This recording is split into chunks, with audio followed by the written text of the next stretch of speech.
Hello everyone, রান্নাঘর পেজে সবাইকে স্বাগত জানাই। আজকে রান্না করব লাউ দিয়ে মুগ ডাল। ভালো লাগলে অবশ্যই পাশে থাকবেন। চলুন রান্নাটা শুরু করা যাক। এখানে মুগ ডাল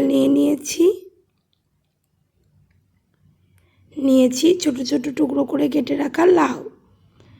এখন কড়াই বসিয়ে প্রথমে শুকনো খোলায় মুগ ডালটাকে হালকা একটু নেড়ে চেড়ে নেব। মুগ ডালটাকে হালকা একটু নেড়ে চেড়ে লাল লাল করে ভেজে নেব।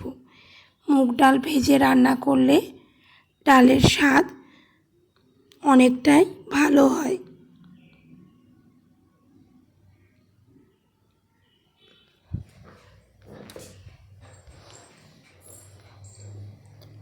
এই যে মুগ ডাল ভালো করে ভাজা হয়ে গেছে। এখন জল দিয়ে মুগ ডালটাকে ভালো করে ধুয়ে নিয়ে মুগ ডালটা সেদ্ধ করে নেব।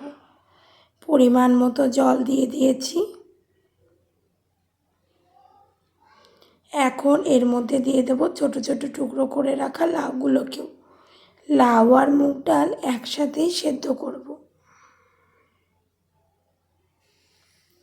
এখন একটা ঢাকনা দিয়ে ঢাকা দিয়ে দেব, যাতে লাউ আর মুগ ডাল ভালোভাবে সেদ্ধ হয়। একটা ঢাকনা দিয়ে ঢাকা দিয়ে দিয়েছি। 15 থেকে 20 মিনিট পরে ঢাকনা খুলে দেখে নিচ্ছি লাউ মুগ ডাল কতটা সেদ্ধ হয়েছে।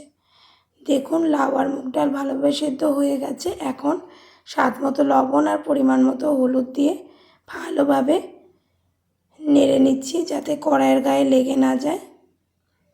ভালোভাবে সেদ্ধ হয়ে গেছে।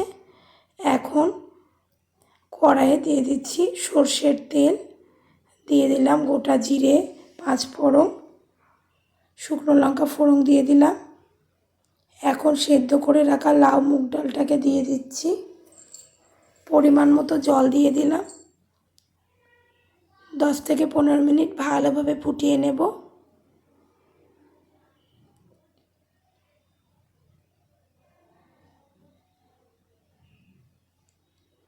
ভালোভাবে নেড়ে চেড়ে দিচ্ছি। লাউ দিয়ে মুগ ডাল খেতে খুবই ভালো লাগে। আপনারাও এভাবে বাড়িতে একদিন রান্না করে দেখবেন। এখন দিয়ে দিলাম জিরে, আদা, কাঁচা লঙ্কা বাটার পেস্ট। ভালোভাবে নেড়ে চেড়ে দেব।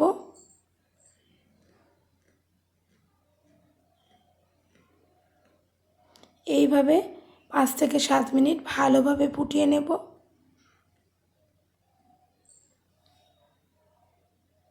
সবশেষে দিয়ে দিচ্ছি ঘি দিয়ে 5 মিনিট ফুটিয়ে ভালোভাবে নেড়ে চেড়ে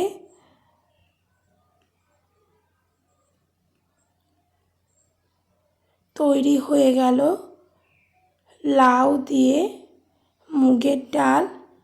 ভালো লাগলে পাশে থাকবেন বন্ধুরা।